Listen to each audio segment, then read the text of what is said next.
Pune market यार्डात स्वाभिमानी शेतकरी संघटनेने पहाटेच आंदोलन केलं आहे। प्रतवारी आणि काटामारी विरोधात हे आंदोलन करण्यात आलं आहे। तर आलं उत्पादक शेतकरी या ठिकाणी आक्रमक झाले। शेतकऱ्यांवर अन्याय होत असल्याचा आरोप करण्यात आला आणि त्यानंतर स्वाभिमानीने मार्केटमध्ये राडा घातला।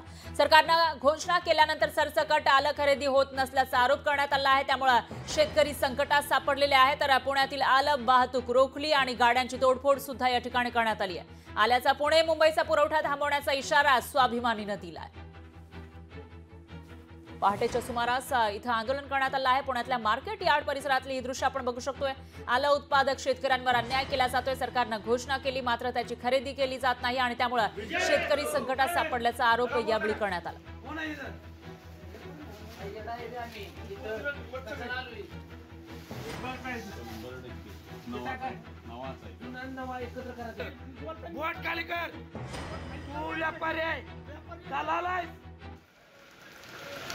स्वाभिमानी शेतकरी संघटनेचा विजमच्या हक्काचं नाही कुणाच्या बापाचं कोण म्हणतोय देत नाही।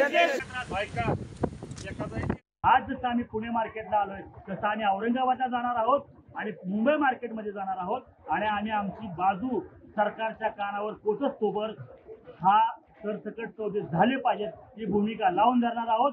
यामुळं व्यापाराला त्रास होतोय, आम्हाला त्रास होतोय असं व्यापाऱ्यांचं म्हणणं आहे, पण आमचा त्रास महत्वाचा आहे आणि इथून पुढे सरसकट सौदे झाले पाहिजेत ही भूमिका घेऊन आम्ही या पुढच्या काळात लढत राहणार आहोत आणि आंदोलन करणार आहोत।